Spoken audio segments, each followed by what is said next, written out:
Hello everyone and welcome to part 3 of the playthrough of Homecoming, the 8th map of the Forged in Fire campaign.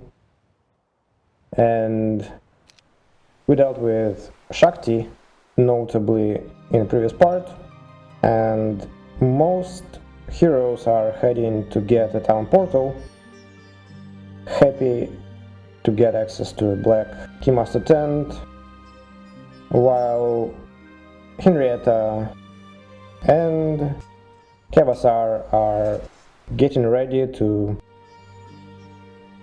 go and fight Dace. They should move out very shortly. I think Khevasar is still in the boat here, but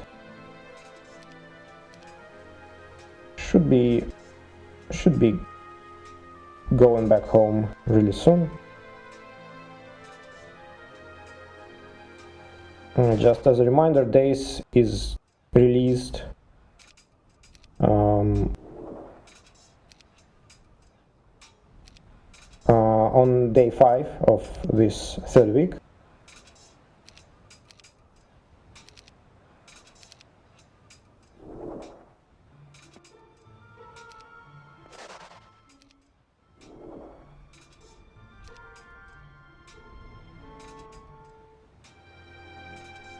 Tried to be a little bit too smart and probably didn't turn out very well.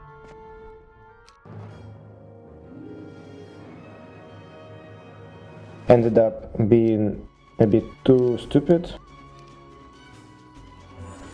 instead. But at least managed to summon a boat there. That's a good outcome.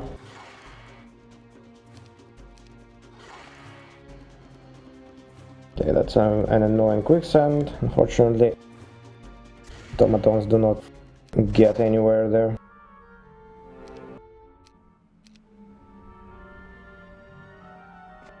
Okay, one more fight. And not a lot of mana for these titans.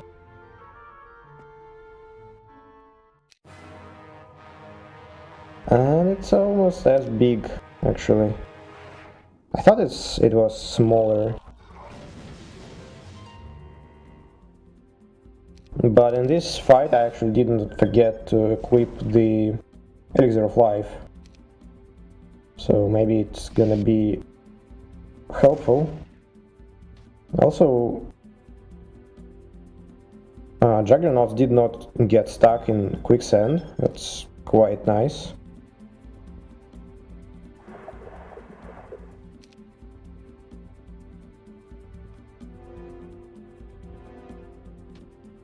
And of course automatons did get stuck to 2 turns in a row, and they will get stuck one more time.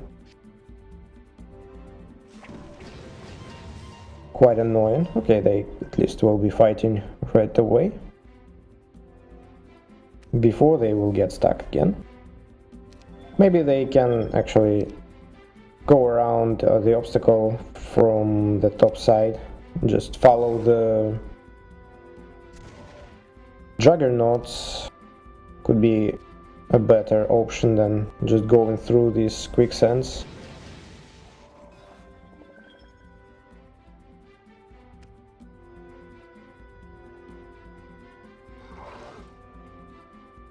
Okay, that's actually a pretty tough place to go through with this 4 quicksands between obstacles.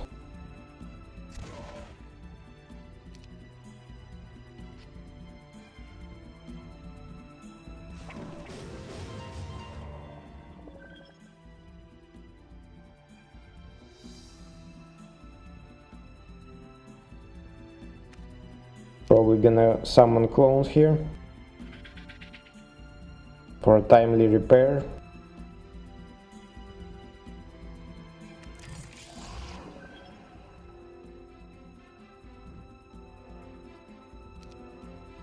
So I will send, I think I lost one Phoenix by now, so I do want to actually use their hit points to full now.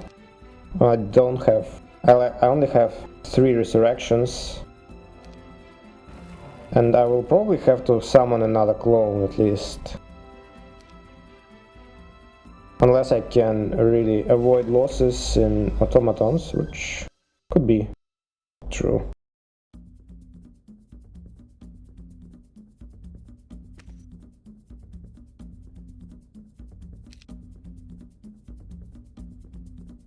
And ideally I also want to have enough mana for a town portal after that. So that probably should be 3 resurrections, ideally. At most. I don't think they shot at my halflings, did they? So probably I need only 1 resurrection for phoenixes right now. Okay, also for halflings now. Thank you. But it looks like I may not need another clone at least. That would be beautiful actually.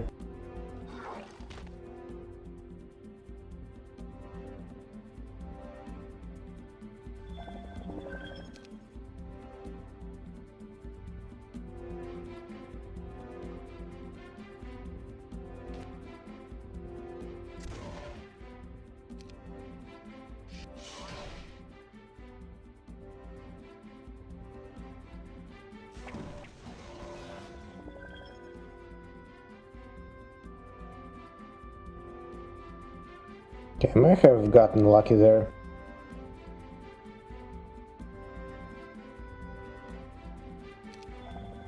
And with this 3 stack getting stuck, might have killed an automaton.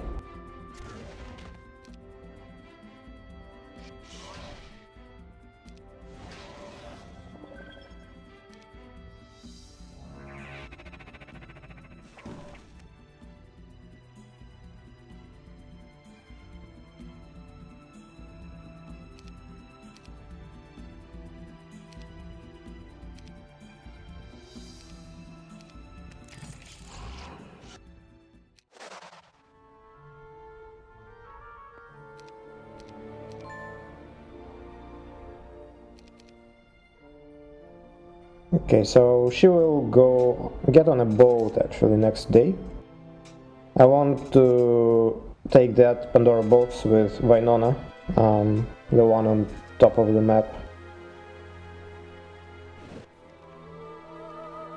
And by that time everyone already took advantage of the Admiral hat. You have to hand in the Admiral's hat to get that box, so basically it's kind of very good timing to get this box. Wynona is in a perfect position to do that, and actually just got enough of use from the Admiral's hat so that I can actually hand it in without much regret. I mean, without any regret, really.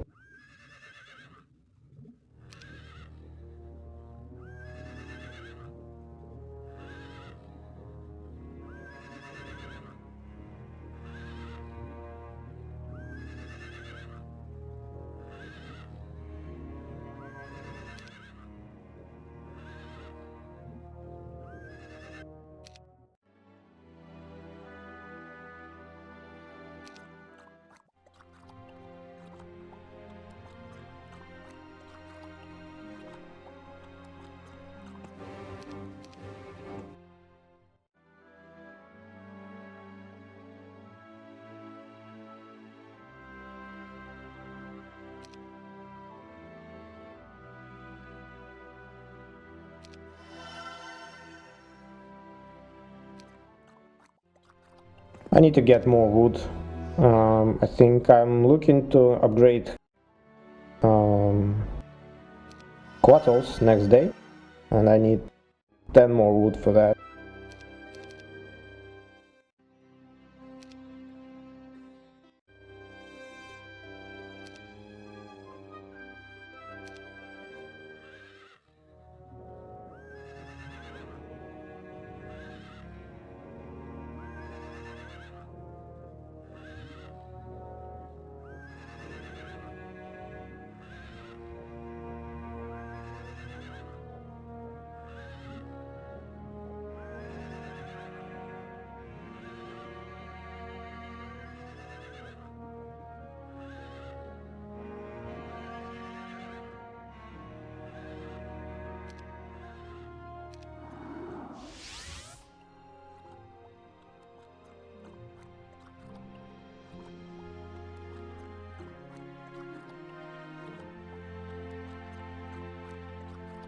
Also worth noting that Khevasar will be moving out from first town, and this town has a magic arrow in its mage guild.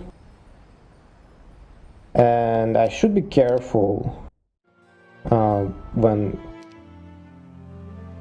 I do that, and he should not learn it, okay? That's kind of pretty important.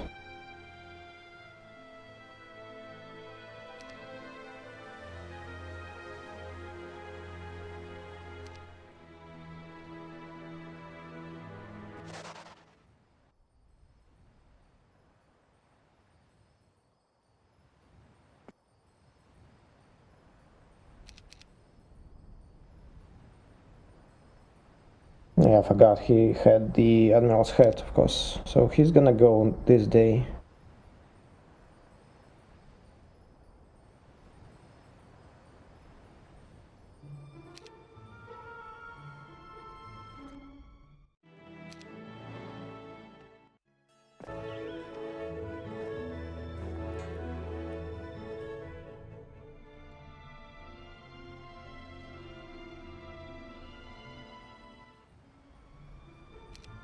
I think I should deal with the red hero before I head out.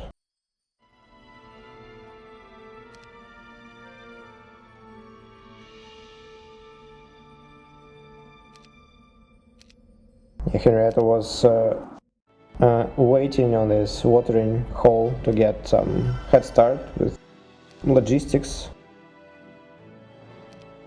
I think she will actually kill the hero and then join Khevasar, thanks to this movement boost.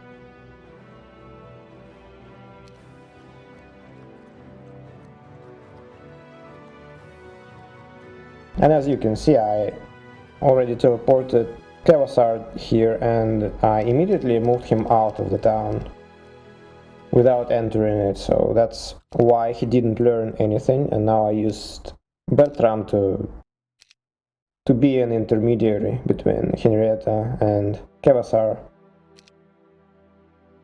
to trade units, and well, it's a bit of a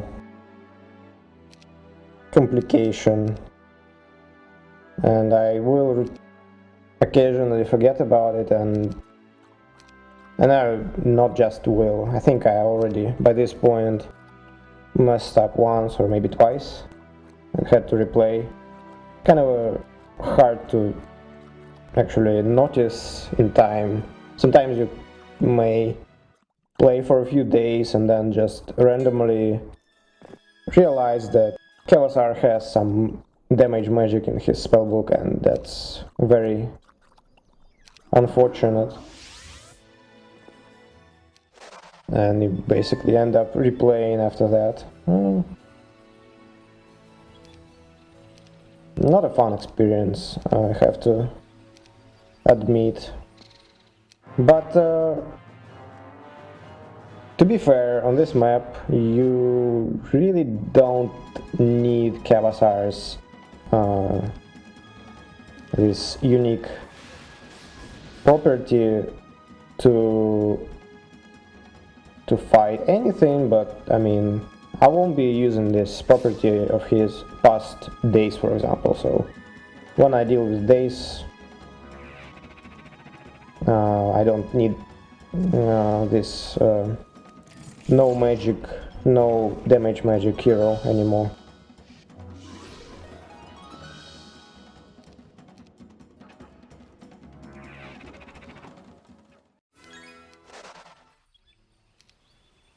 Okay, dealt with this fella.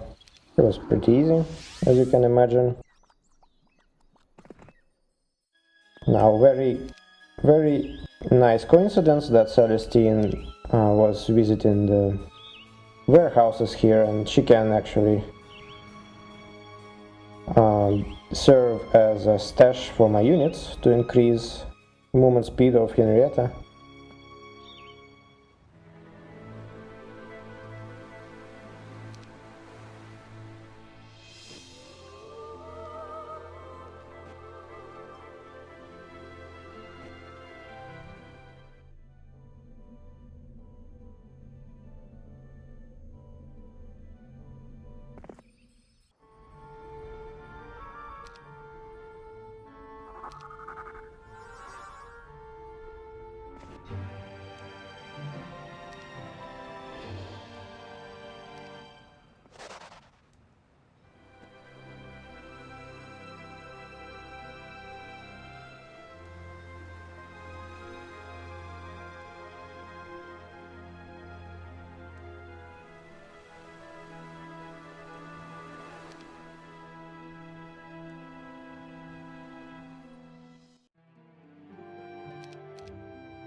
I'm disembarking these 3 heroes on this island to deny green Keymaster tent for an orange hero that comes out shortly. I'm not sure I actually need to do that, to be honest.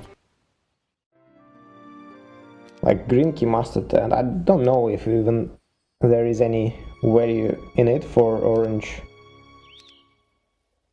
Not just thought that why not.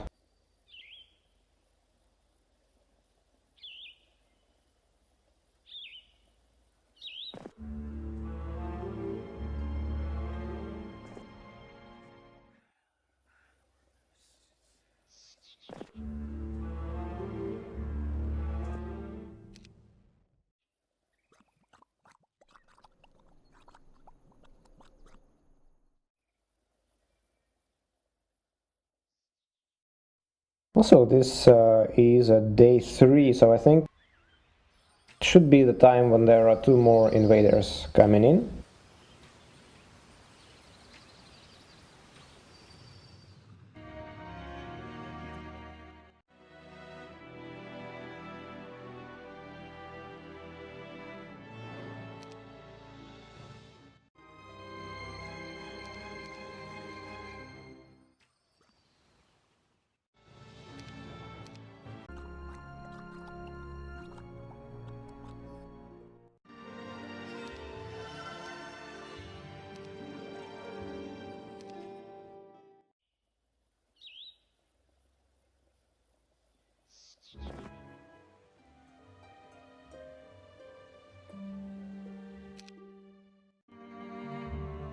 There we go.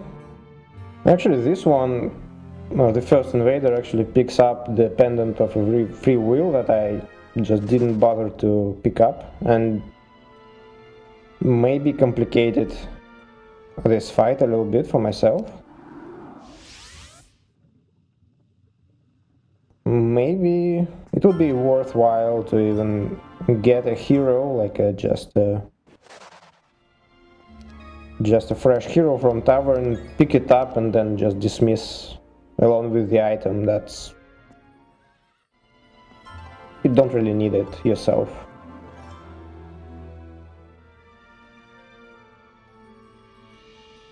Okay, so we are actually nearing Dace position. There is gonna be a garrison after this. Fellas,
and that's a garrison.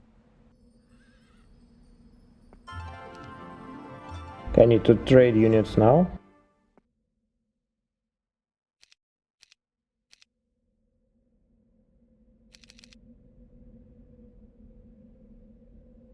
And remove machines. I don't want to lose them in this fight.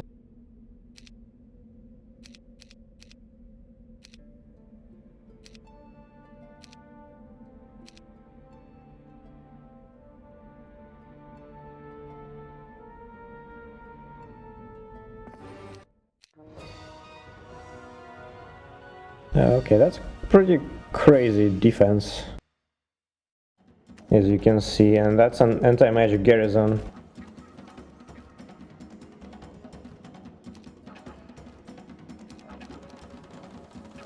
But thanks to this obstacle, it is doable. So basically, I'm using automatons to tank damage from one side. I have engineers to repair them later, and other side I just plug with my quattles, nice and tight.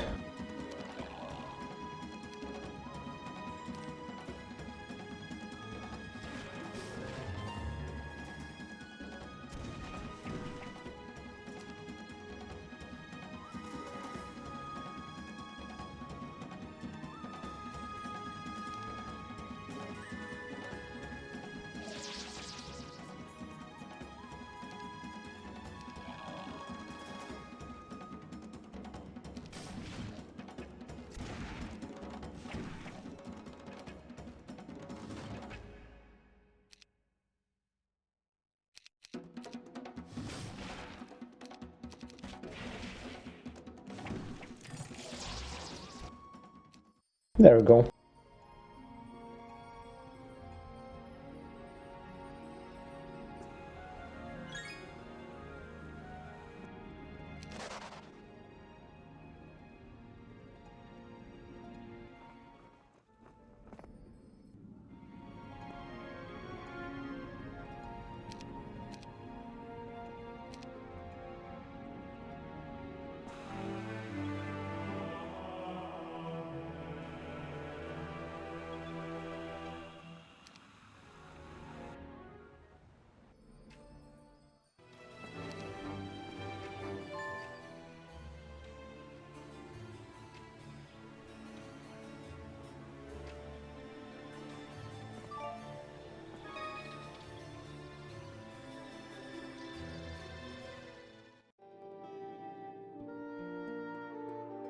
I need to build elves,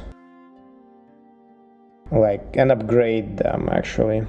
So there are, just as a reminder, there are a couple of invaders that came, and these invaders are kind of pretty annoying to deal with at this stage. So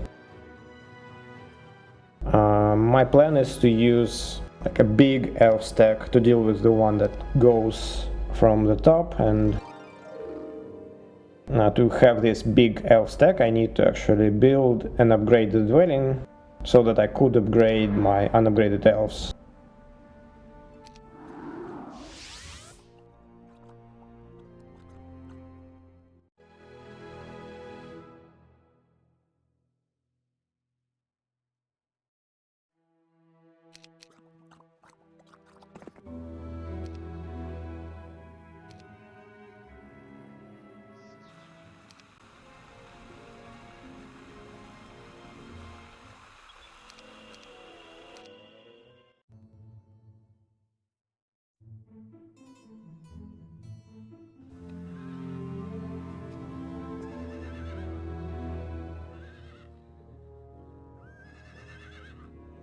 This quest guard requires Stilbon to come, so that's why he's here. And the prison contains Ivor. Ivor has a couple of quests that basically let me amass a decent number of sharpshooters, and another quest that later lets me convert elves to sharpshooters as well. So that makes him very, very valuable in the long run. And even in the short run he can pick up a decent number of sharpshooters.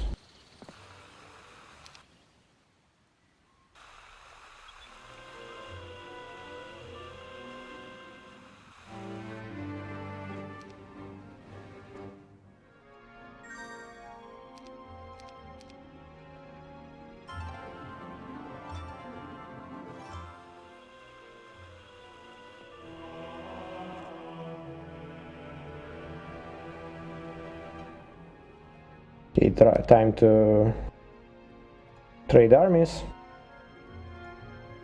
Khevasar is gonna go and fight Dace. It's day 5, week 3, so that's a perfect moment to catch him in town.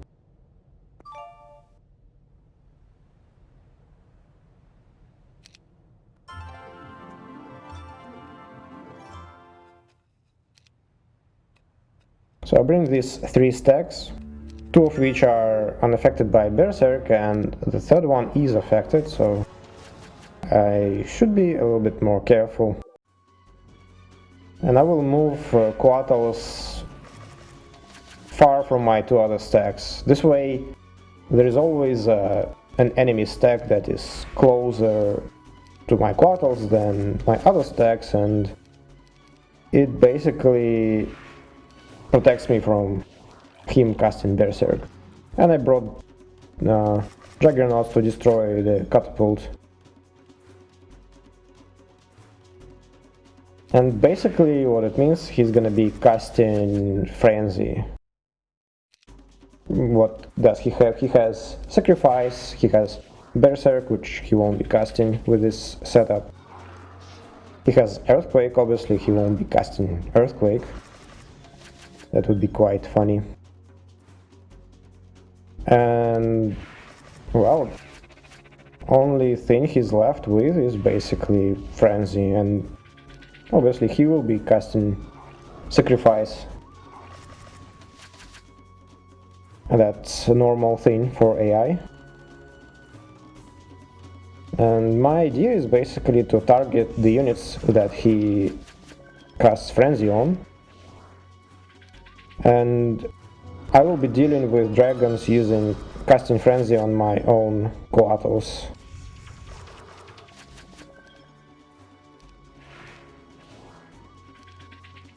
And clones are here to remove retaliation for the most part, and also they deal solid damage against a frenzied unit, of course.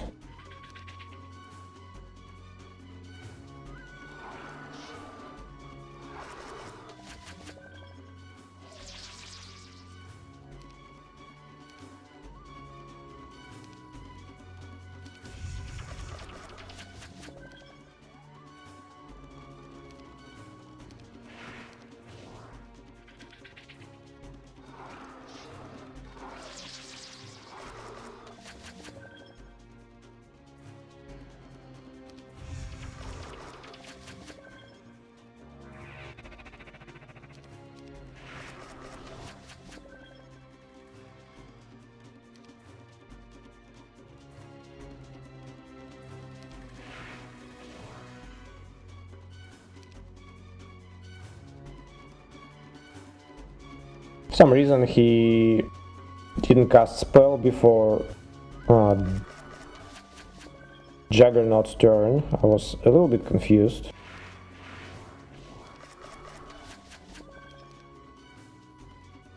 Okay, I just definitely messed up there. Or did I? Maybe I didn't. Maybe I didn't. I did. Ah, okay. I don't know. Okay, I probably did not mess up, but I just kinda missed something, so I'm not sure. I did cast the 2-turn Frenzy, apparently, and that was hitting the dragons, so it makes sense, but I don't know, maybe if you wind back, maybe you can see some hiccup there. It definitely did not look right to me, just off the glance, but maybe it was alright. Maybe I decided to kill dragons before prayer runs out. That's kind of makes sense that I focused them this hard. This way I don't have to recast it anymore to get the top speed.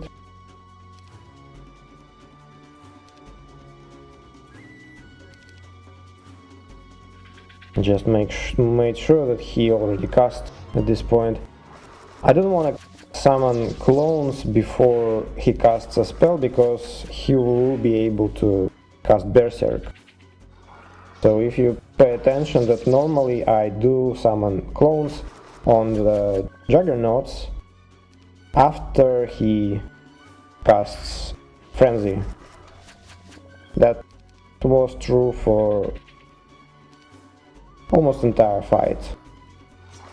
And yeah, there was like a small moment that confused me a little bit, like where I actually made this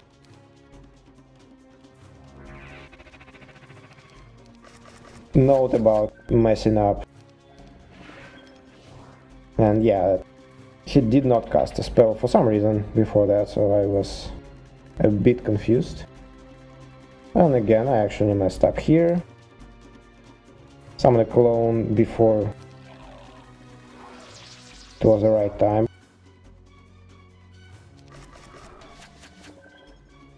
Pretty good. Now just make sure everything is resurrected and I should be fine.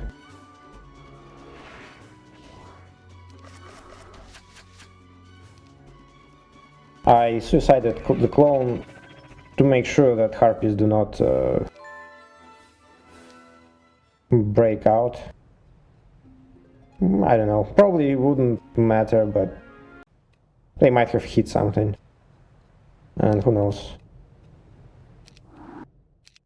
So I didn't want to disturb the non-exit strategy that I used. And well, there we go actually. Nice and easy. Now I need to get back and deal with two invaders.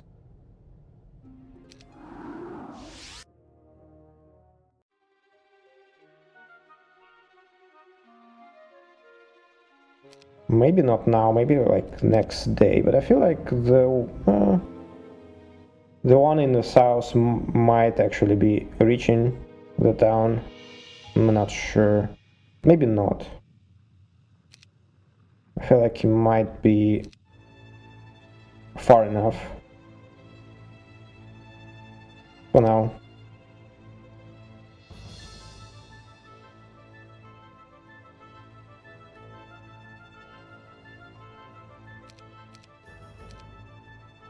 See, I have an extra set of boots and gloves. I actually could have handed them over to some other hero. Actually do a pretty bad job with it most of the time. And now I actually split my items between two heroes. So I will be defending both towns on the same day. So I have to split army, have to split items, and I figured out like a good split, so I did split, and I think solution are decent, actually quite interesting fights in a couple of ways, or in one way, maybe.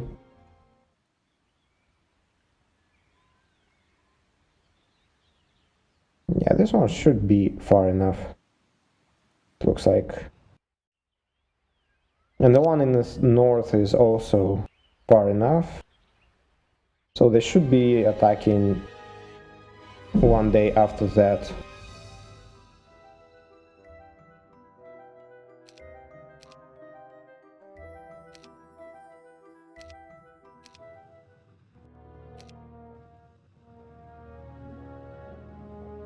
So I guess I will use this time to free Ivor and start. Well, Ivor first will go and learn Town Portal and then focus on his quests. One of the quests is actually close to the Town Portal, so that's a very natural path for Ivor.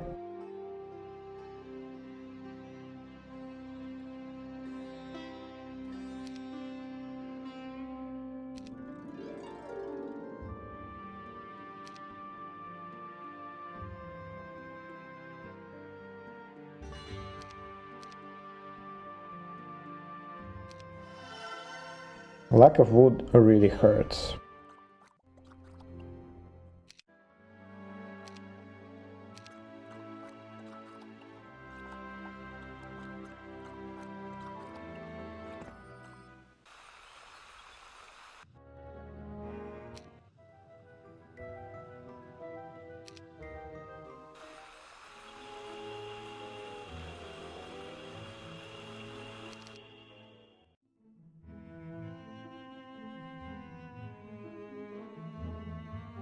Okay, that was a second orange hero that would be released with a lot at the same time with Dace. He just appeared from the underground.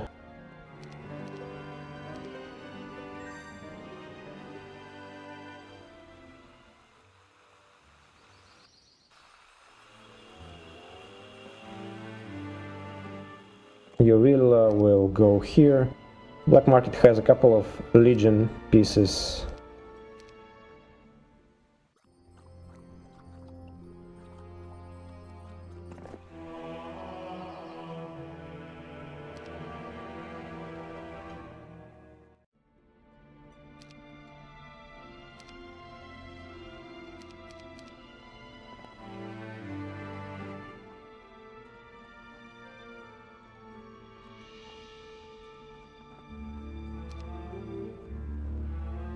Okay, wasted one move here. 3-second pause being pissed at myself, but then I just rolled with it. My movement is not really... It doesn't have to be calculated at this point.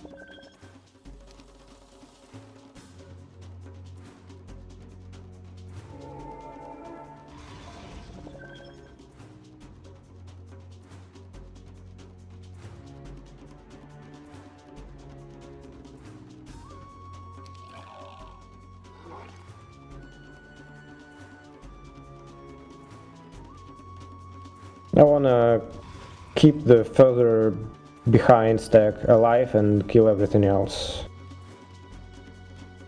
Ideally.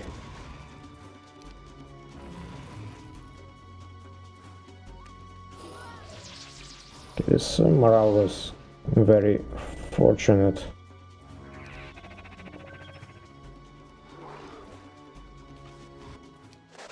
I mean, like, I would maybe have to... It would delay me if this, like, 2 remaining devils attack halflings, for example, so... I would probably have to resurrect one more time and, like, waste 2 more turns, possibly.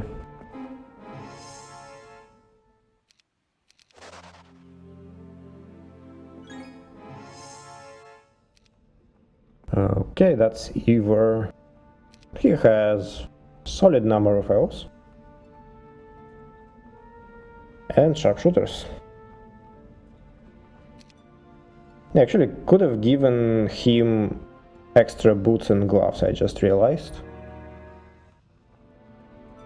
It would be quite nice. I'm pretty sure I didn't do that.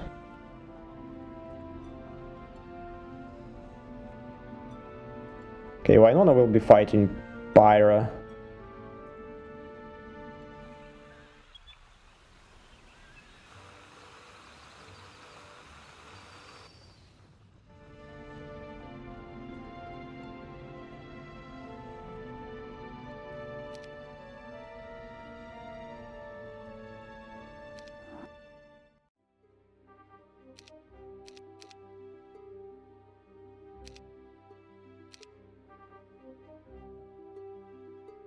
Now, I don't remember these 2 heroes, unfortunately, too well, so I remember there were some specifics that actually made my setup look really good, and I may misremember something when I explain it. I'm sorry about that. I think I do remember the details, but could be Could be misremembering something at least.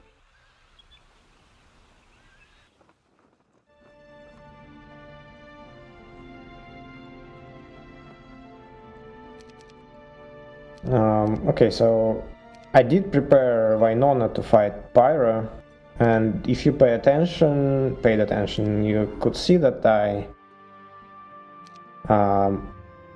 equipped Cape of Silence with her. So that's a cape that disables spells level 1 and 2. And if I recall correctly, I did it because Pyre has... Well, she picked up the Pendant of Free Will, thanks to my carelessness. And she has this spell, I think, maybe some other like level 1, 2 spells. Not too crazy, but like Cure, Dispel maybe. And so I equipped this cape to actually take away her ability to remove Forgetfulness. That's how I remember that. And basically my plan is to just use Forgetfulness and just destroy her basically with just pure brute force.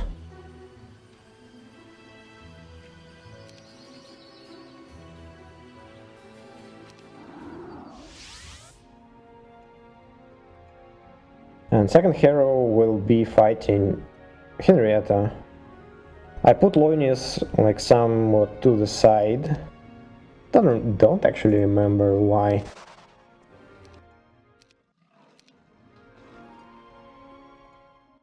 I did do that before just to delay a hero, I think.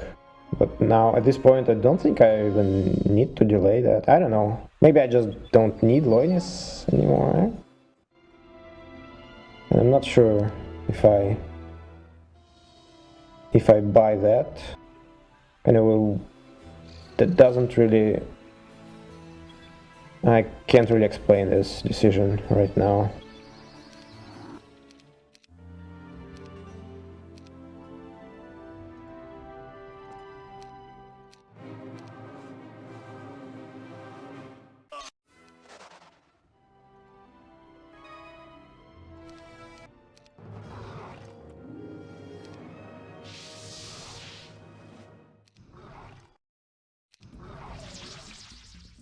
Nice team morale. Almost lost the fight because of it. A couple more items to Henrietta to help her with damage. Her enemy is much trickier actually. Her enemy has, I think, has Forgetfulness, Invulnerability. I think that's, the artifact.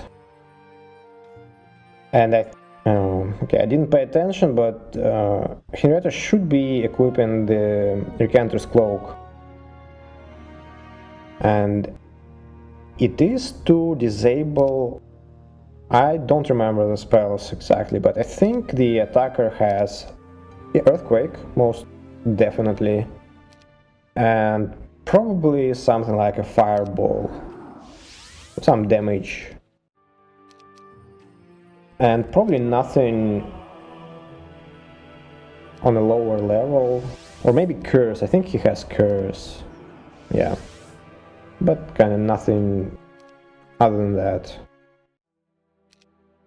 So the challenge is basically dealing with shooters of that attacker because of the Forgetfulness immunity.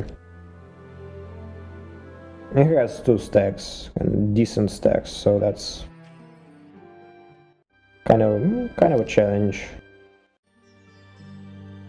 Just checking the artifacts. Yeah, she has Recanter's Cloak, and Wynona has a Cape of Silence.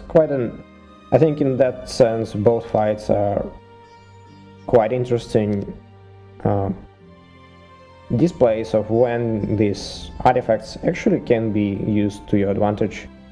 Like, they're often used on enemies to give you some sort of a challenge to make a specific fight more difficult, but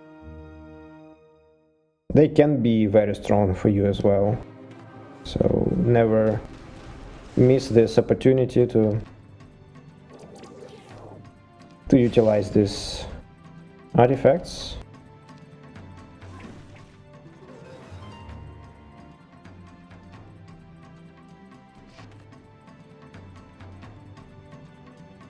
Okay, Pyre has ballistics, and I got lucky she did not break the gates. That would be a bit more messy if she did.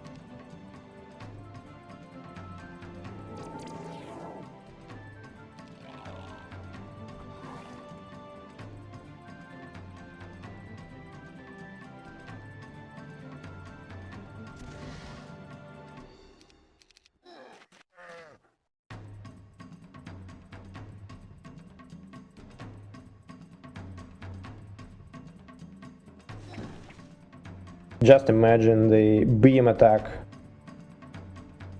from this gap. That would be hilarious. That might keep them further back so that there would be only one unit that could be engaged with them. And I'll use shooters to grind down whatever in the moat. I mean, that's like really simple, and there is really nothing to write letters about or whatever.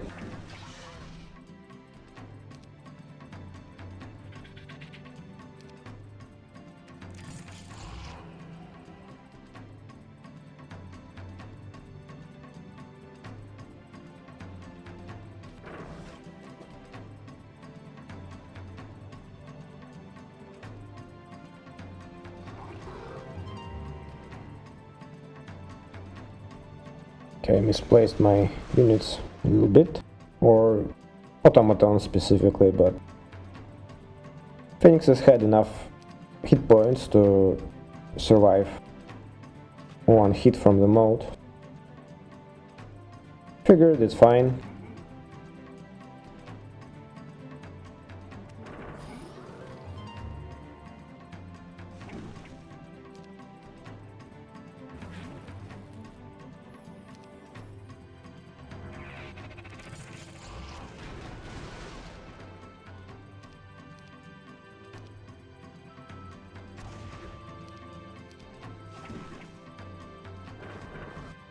Basically, a fight that is a lesson on how to take away advantages of your enemy with your setup. This one also. So I already mentioned he has immunity to forgetfulness. And he has, like, I don't know, I don't remember, Earthquake probably, and yeah, and Fireball. Already said it. Also quite interesting detail. As you can see, actually if you roll back you can actually notice it specifically.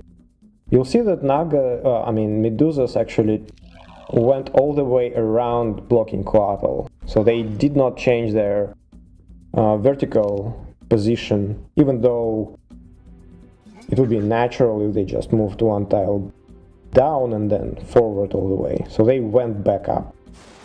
And now Coatl standing next to them is actually blocking their desired position. You can see that everyone else is next to a moat, and Medusas skipped a turn there because Coatl was blocking the position next to a moat on the in the top position. And that's actually quite nice, because for now I'm dealing with Magogs and they were not defending before that, and because of this skip turn, Medusas actually won't defend during my next shot at them, and because of that I will kill more Medusas than I would otherwise. No, that's a small detail, but actually without Like with these small details, like adding a +4 attack thing, the weapon, adding plus 10% archery item, like getting this defend, or removing this defend bonus at the right time actually helped me kill both shooters by the time I used all my invulnerability charges, and basically that's a fight. I think it's a pretty cool fight.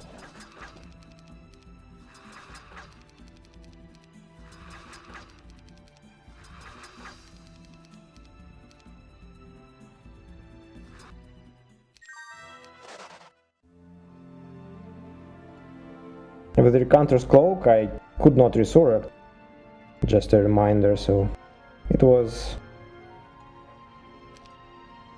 a simplification, removing Fireball and what?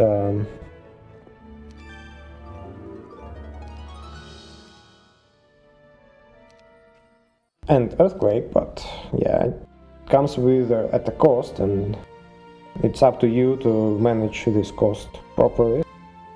I was able to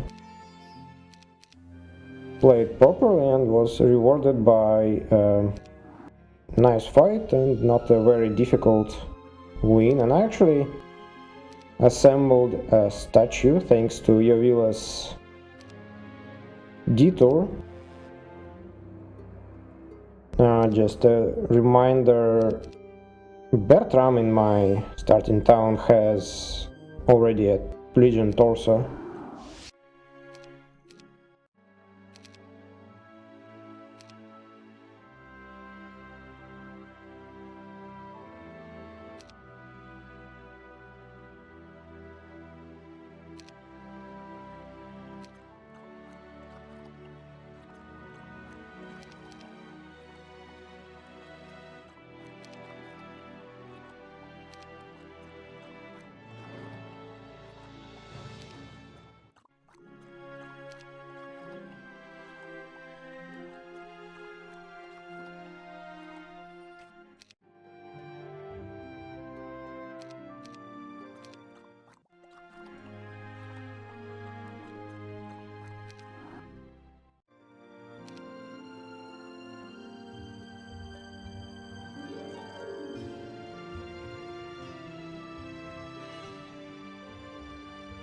Okay, Khevasar will go open the way for Ivor now. Ivor will go through this rampart town to the town portal shrine, and the path is blocked by archdevils.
I use coatls to zone out a couple of Archdevil stacks, so they don't reach my other units. It makes it easier for me to repair, to resurrect everything, and then just solve the coatl issue with just a single or maybe 2 resurrects at most.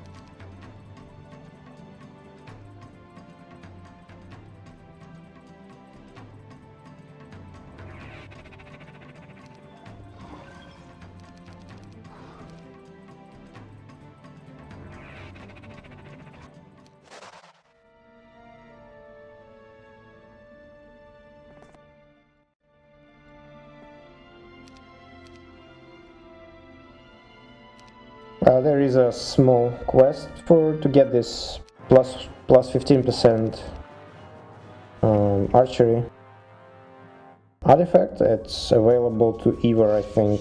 That's why I decided to make this detour.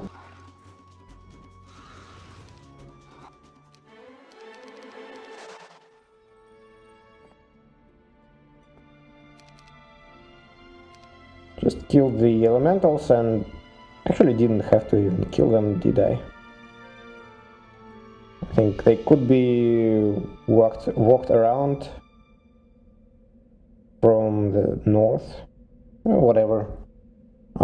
He gave back the army and now Khevasar can move elsewhere and Ivor can then later clean everything up and move further. So I didn't pay attention to this invader, so came in last turn. Don't remember what it is. Maybe we'll see, and maybe I'll have something to say about it, but kind of I have a feeling that it's not as interesting as previous ones.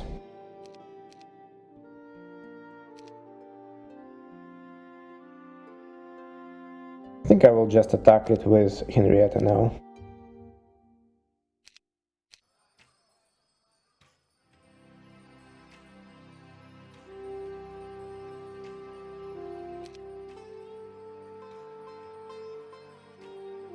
And I think I will be preparing to go attack a red player at this point. There are 2 red towns on this map, in top left corner and in the bottom corner, in bottom left corner. Both are guarded by a decent hero, and interestingly, when you take one of them, there is an invader coming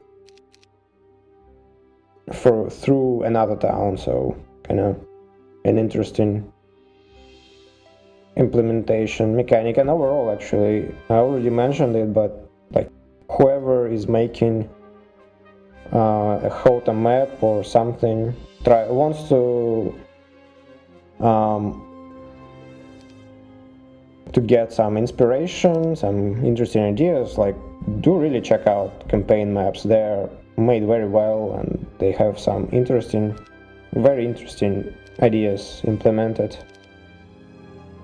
So such as this one, for example, when you take one town, you get an invader going through another direction.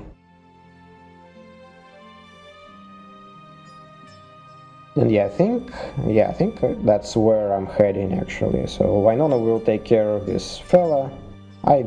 Frankly, I don't remember anything about him. Probably just, I mean, you can see. What is this army?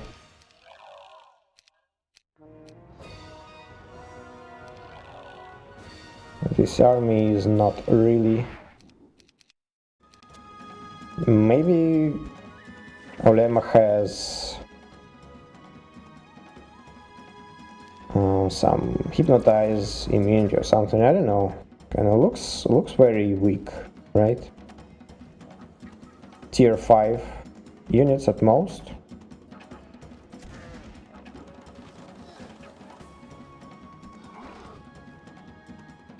So nice battlefield to stall units in the middle.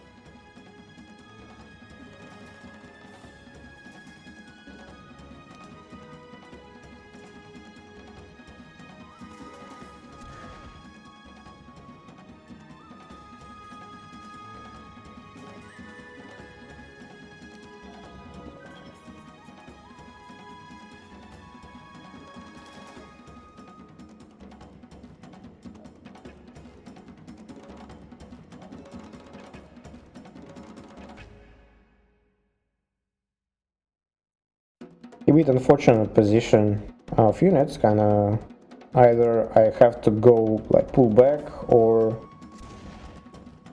risk getting hit by pit lords, which is not really a nice experience.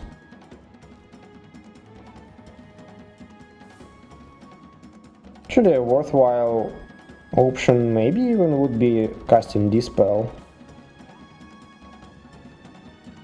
Although, like, having... I mean, I don't know. Oh, actually I did it. I thought that I maybe considered it, but didn't do. I actually did it, okay. Yeah, I mean, they had prayer, they had air shield, so kinda makes them much tougher to deal with. I had slow and bless, I think, applied, but like slow was partly countered by prayer, and bless, while it's a great spell, it was much worse than air shield, I think, for my ranged units, and I have a lot of ranged units, as you can see. Oh, I can hypnotize these fellas.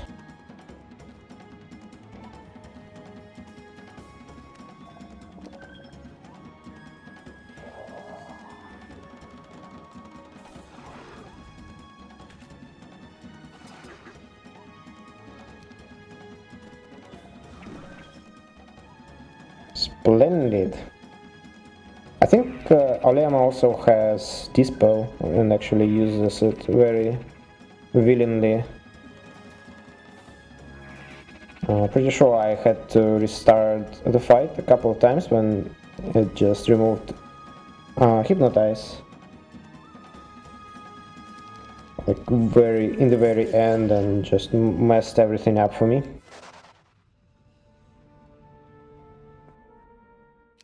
Okay, nice stables, right? Perfectly positioned to use it next day when next week begins. Or starts, probably would be a better word.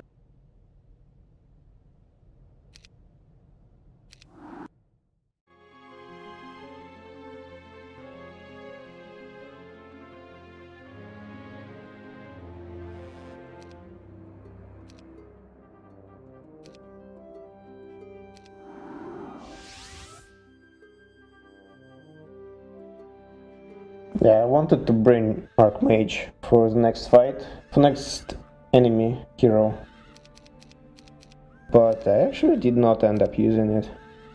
I will even more so just disband it at some in the very end.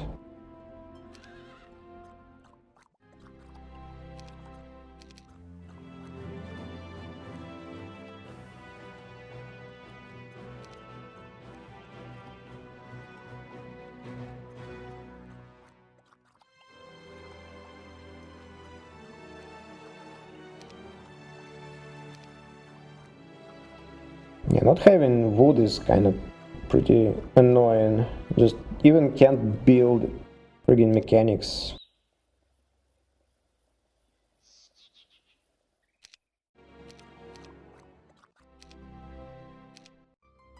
Interesting. I did move the hero with statue from town on day 7. I don't think it's a good idea. Even though statue works outside, its components don't work, so I actually lost some creature growth this way, although like I didn't build almost anything. So I would only benefit with worms and armadillos, kind of quite inconsequential. But I mean, like, honestly, anything but halflings and quattles is inconsequential, and neither actually is increased by Legion components.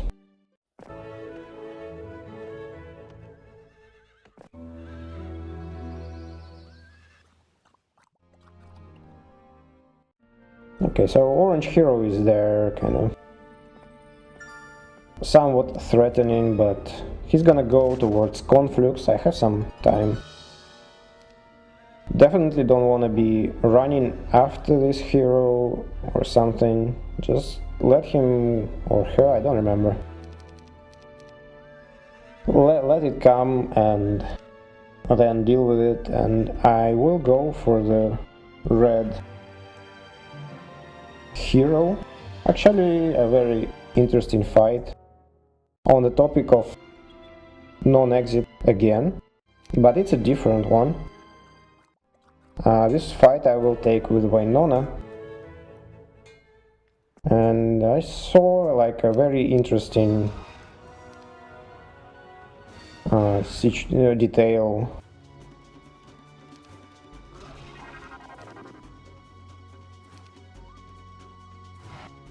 In this fight, I'll share it with you.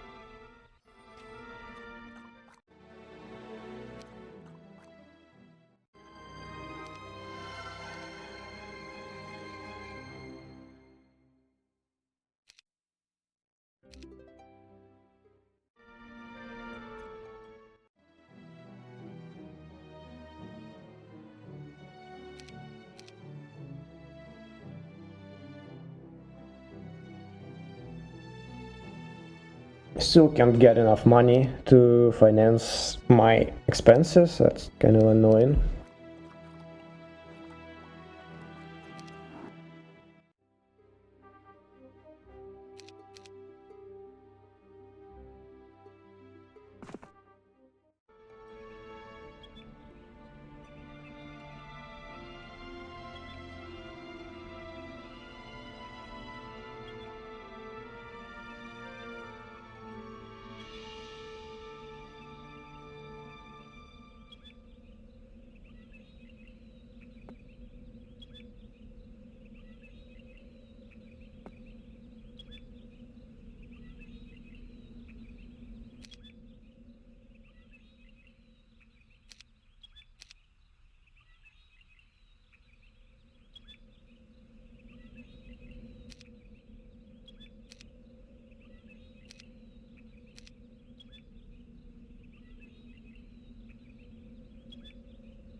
That's a pretty cool fight, actually. Again, an anti-magic garrison. And basically, anti-magic garrison means I only have mechanical units to soak up any damage. Well, any significant damage.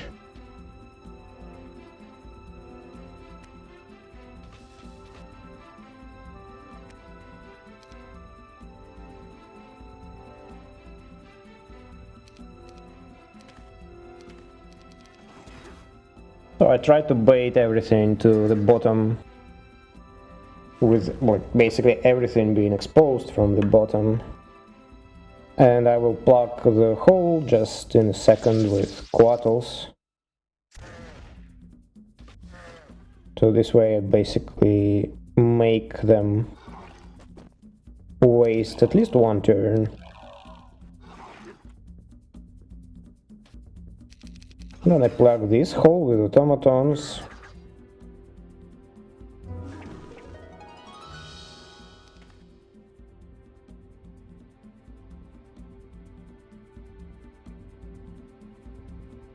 Still a lot of things, still a lot of threats to deal with. But at least they're kind of now basically far enough away.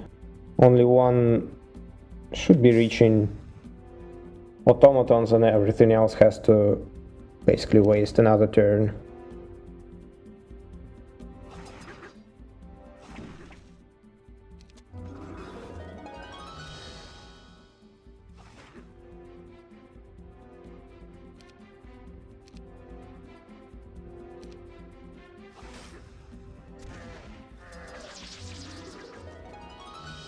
Okay, very, very nice morale there. And luck as well. But I mean that's Henrietta, okay.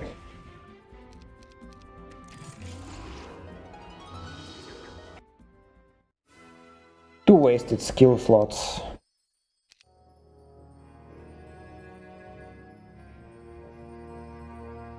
Maybe they are not so wasted when things like that happen.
Maybe you should go get the wood warehouse actually to the northwest from Rampart.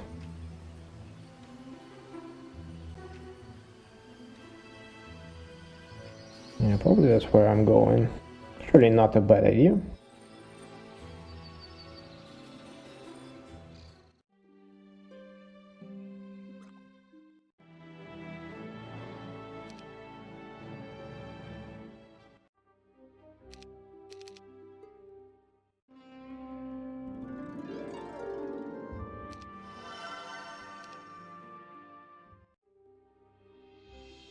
I wanted to build Pegasai for some time, and actually I probably said it already, I actually even won't probably gonna get to using them.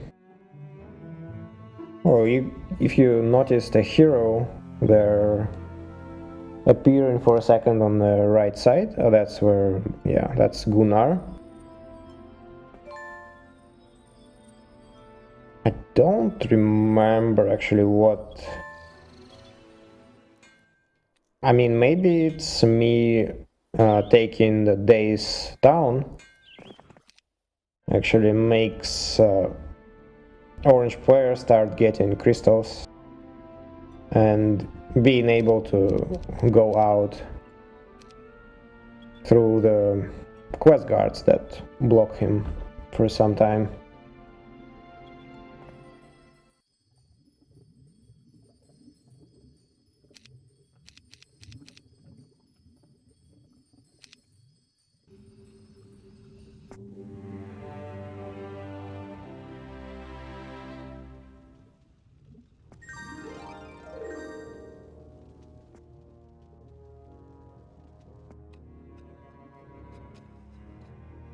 Okay, we are next to a hero. Just a few words. There is a very... basically, if you reveal the map, you would already see on the same screen a town of the red player. It's guarded by a hero, I think. What's his name? Xarfax, the fireball specialist. And he's level 5000 something, and he has like fireball and I don't know, maybe dispel, something like that. And his fireball, as you can imagine, level 5000 hurts quite a bit. And well, but it's very notable that it's first of all a damage spell that counts towards this in this non-exit formula, so that's why I will use Wynona to fight him. You could use as well Khevasar if you want, but he's just stat-wise quite a bit weaker. That said, the fireball allows not that much shooters alive right away, and I will split halflings. It could seem like in a weird way, but I'll explain why and how I split when I actually will be splitting them. Probably next turn should be. Yeah, but basically the same non-exit idea, but taking into account that the enemy has damage spells and has a very strong damage spell, so that even if I have some shooters, I can actually still make sure that he doesn't exit. I did a few tests for how many shooters I can actually bring against this hero. And well, you'll see what I actually end up doing there.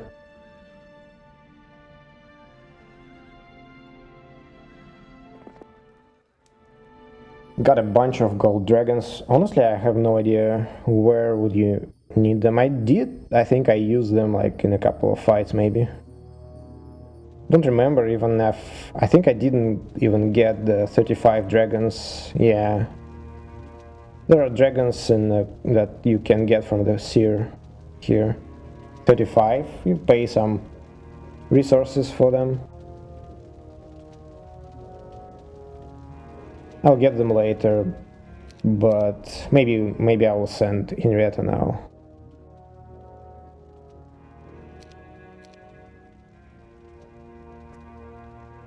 Like, I don't know, I did use them a couple of times maybe.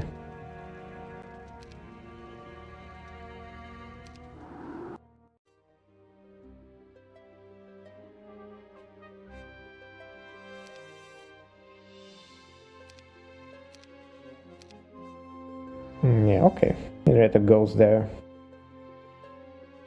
Makes sense, it just doesn't have a lot of things to do anyway. Before I deal with Xarfax. Then there is also this invader that will soon come, so...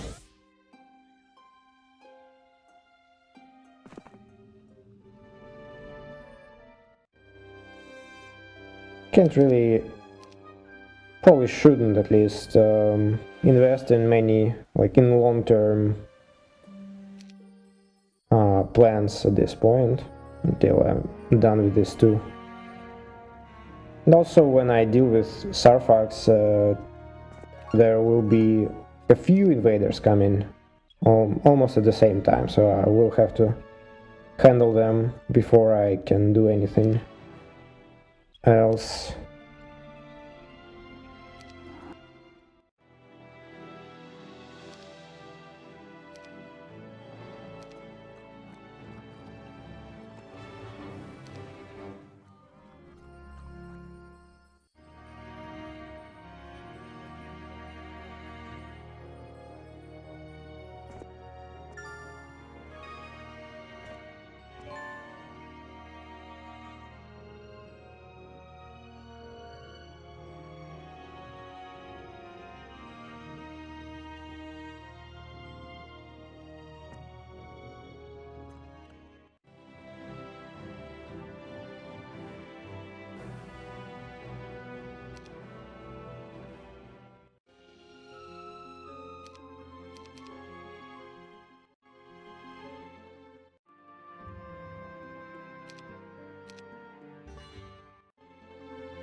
He's pretty close, but he's gonna go to the right side first. Gonna have to wait for him a little bit.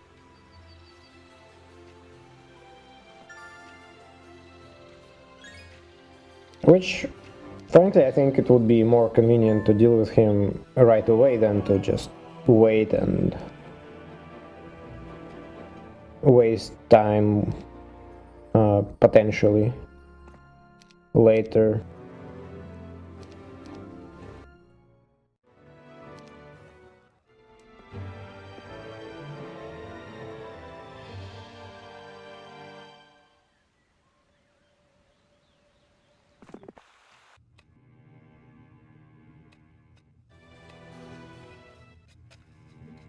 Okay, time to deal with this fella.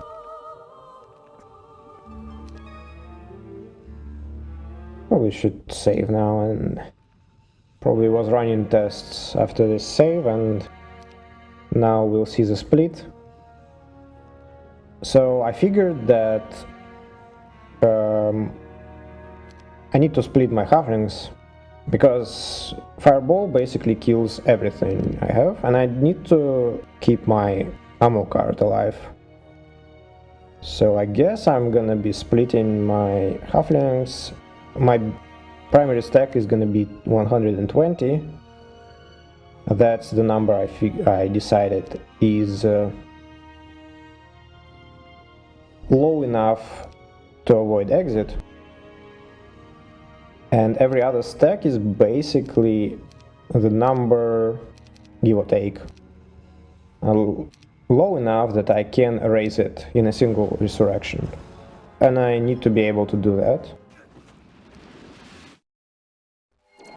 So first turn I put anti-magic on an ammo card, then when he destroys, uses Fireball on my remaining halflings. Only one stack is left. I can use Forgetfulness, and now anti-magic. And for halflings I chose a position. It uses well, it's hard to explain, but basically there are some ways to shoot through the walls without taking obstacle penalty, and if you can see, I'm actually shooting a straight arrow at archdevils and also later at ifrits. So that's pretty nice. And one thing that actually spoiled my tests a little bit, I could have come here with bigger halfling stack as primary, but enemy actually insisted on exiting unless I had 6 firebirds on his turn. So I moved my firebirds into the moat, you could see it, right? And that was to just deal them a little bit of damage to make sure that towers will bring birds down to 6. And if they didn't, he would exit. It's kind of a thing I cannot explain, really. That's just something that doesn't really align with the formula I mentioned. So phoenixes should not have any impact on that, but somehow they do here. And yeah, and if I have 6 alive, it works out perfectly well. Do not forget to apply anti-magic.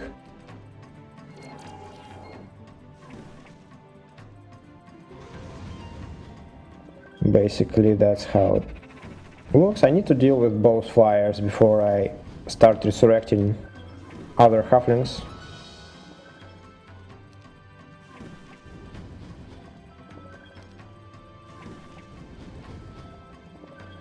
Basically I'm just checking hit points on phoenixes, if I should or should not resurrect, and if I should or should not enter the moat. Towers deal, give or take, around 200, just over 200 for the most part.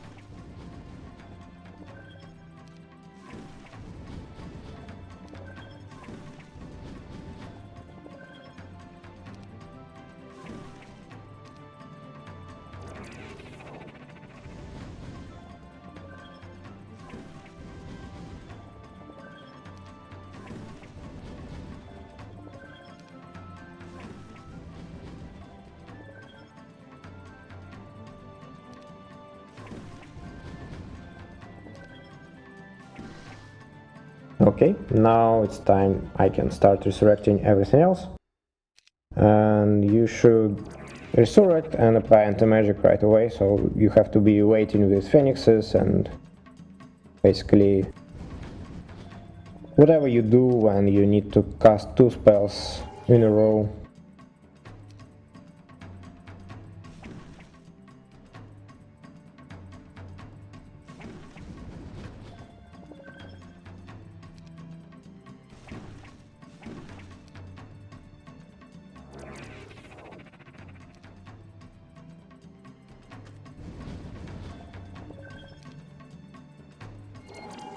Need to be careful, because at some point I may have to spend a turn resurrecting, so when you resurrect something, you actually basically have to make sure that you can next turn apply anti-magic. And I cannot resurrect now because I will have to apply anti-magic on my ammo card next turn, so I should be waiting at this point.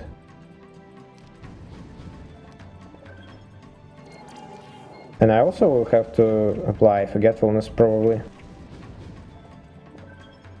Yeah, I'm not killing them fast enough, unfortunately, so I have to apply just to like almost 1, maybe 2 turns too slow.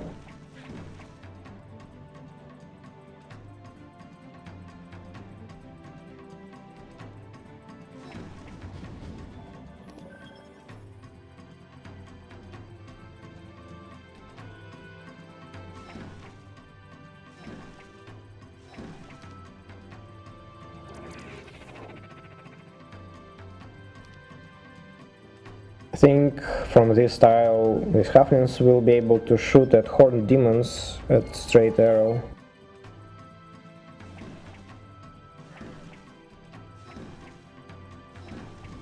And I think there is nothing else, but maybe there is. I didn't really look for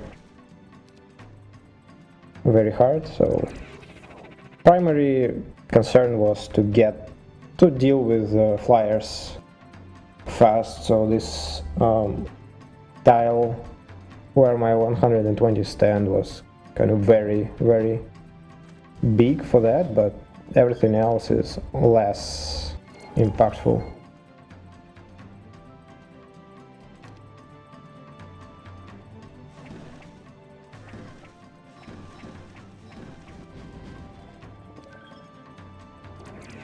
Now there are no flyers, so I don't have to keep my firebirds under 7. Can raise more and don't have to enter the moat.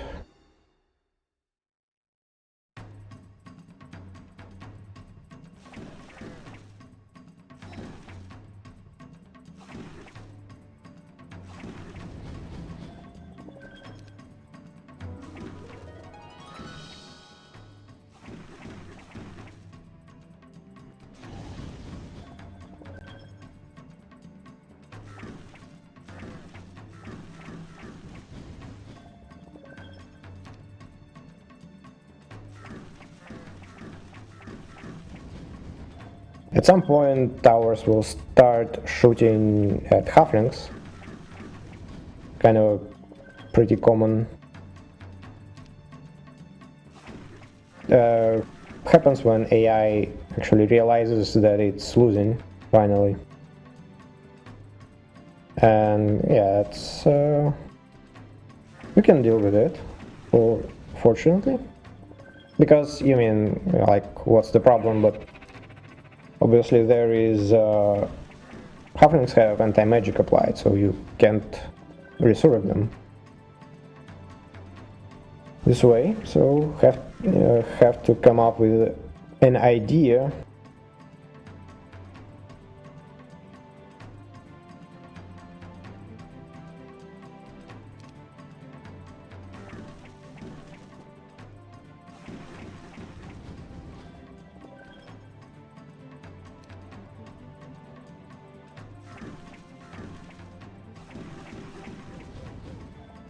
Oh, there we go. So resurrect phoenixes last time, and you need to, well, see if you can figure out how you can do that. Waiting for 14 turns might not be the best idea. I have not that much mana, and other halflings will require anti-magic reapplied, and also I forgot about this thing. I think I equipped it to avoid dispel from this fella. He could have removed the forgetfulness from Magox.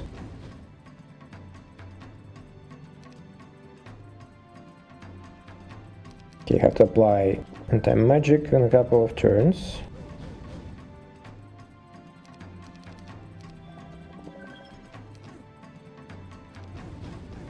So what is the solution, you think?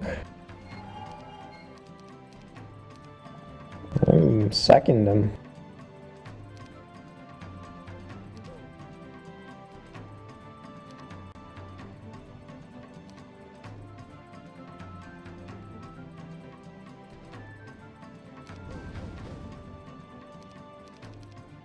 Yeah, okay. I mean, I think it was, at some point at least, it became apparent what's the idea, but I hope you find it interesting and maybe funny. And we dealt with this kind of quite an interesting fight, actually. And very interesting in a sense that you basically use some fairly pathetic army to deal with a pretty strong enemy. And dealing with this enemy using, like, having a huge army would quickly become a disaster, to be honest. Just kinda very lovely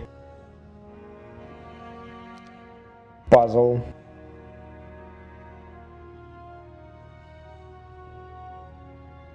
But okay, I think very shortly there will be like a couple more invaders coming, maybe even this day. Gunnar will come out from the dungeon in a few days, and killing this Xarfax will prompt another invader coming very shortly. We'll have our hands full in very short moment. But that's gonna be in the next part. And for now, that we are gonna wrap up.